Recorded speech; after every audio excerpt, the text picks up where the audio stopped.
Throughout the summer of 2005, the whole world seemed to be wondering what had become of Natalee Holloway. Beth Holloway Twitty with the very latest on the search for her daughter. The search is continuing. It is now that I ask the world to help me. While her parents were grateful for the attention, hoping it might prompt people with information to come forward, it became increasingly difficult to separate good leads from bad. I mean, I've had calls from Natalee's in a freezer at the Vandersloot house to Natalee's in a boat in Venezuela or Colombia. So, you know, it was hell at first. How do you cope with that? You just become numb to it. The search to find Natalee had been massive. Hundreds took part. Volunteers, the Dutch Marines, and even government employees who were given time off to take part in the effort. But even with all those resources, Natalee's family wanted to do more.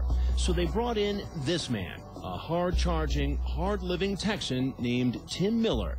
If anyone could find Natalee, they thought that perhaps he could. It would not be unreasonable to say that you are obsessed with this case. I'm obsessed with every missing person case. Everyone. This one's just went a little bit farther. Tim Miller knew the Holloway's pain all too well.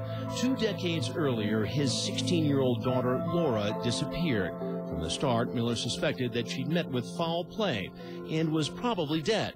But weeks, then months passed with no leads or information. All Tim Miller could do was wait. Police said that she was a runaway. We couldn't get any help. There weren't any search teams, and I just felt helpless. Eventually, Tim got the worst call a parent can face. His daughter's body had been found in a field just 2 miles from his home. Her murder remains unsolved. I felt then that I'd really let Laura down for not doing anything. I wasn't the father I should have been. He couldn't help his daughter, but he could help others. In 2000, taking time from his construction business, he organized Texas EquiSearch as a memorial to Laura. The goal, help other families find the loved ones they've lost. In the years since, he says the group has conducted more than 800 searches, found 250 people alive, and located the remains of 80 missing persons. Experience in so many searches, he says, has given him insight and more resources than many large police departments. Now, he's frequently called in to aid high-profile searches, like the recent one in Illinois for Stacy Peterson. I gotta say no sometime. The next time that phone rings, I want you to answer it, and you listen to that mother on the other end. You tell her no, I can't. You tell her. Law enforcement tells them no, we can't. And his first conversation with Beth Holloway Twitty was no different. When I heard her voice, you know, it kind of reminded me back when Laura was missing, and I made a promise to God and to Laura that I'd never leave another family alone again, but I didn't think it was going to take us to Aruba. Little did Tim Miller know, but he'd spend nearly a year of his life in Aruba, knocking on doors, hunting down leads, sifting the sand and the sea. Along the way, he became close friends with Natalee's father, Dave, who joined him on many searches. 2 of those weeks were at least spent digging in a garbage dump.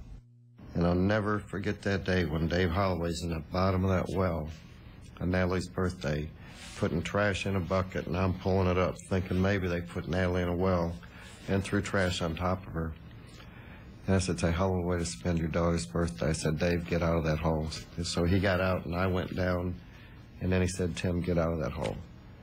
He said, "I'm leaving Aruba. I will never come back here again." But Tim Miller says that very day in October 2005, there was a turning point. The deputy police chief saw Miller and Dave Holloway and shared a hunch. And said, "There's no need for y'all to be searching the landfill anymore." He said, "I think y'all need to be out in the sea 3 to 5 miles. Soon, another tip, one that seemed to add credibility to that theory. On the night Natalee disappeared, Miller learned that there had been a break-in at a fisherman's hut on the beach. Among the missing items, a metal and wire box, a fish trap. Miller wondered if they could have used it to dispose of Natalee's body and weigh her down at sea, so her body couldn't be discovered. Well, we talked to a lot of people in Aruba, and they say 90% of anybody that drowns on that side of the island, their bodies will float up to the banks of Venezuela I don't think that they was willing to take a risk on Natalie's body floating.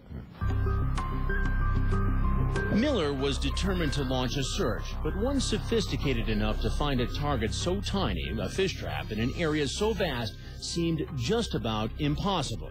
Until this man entered the picture.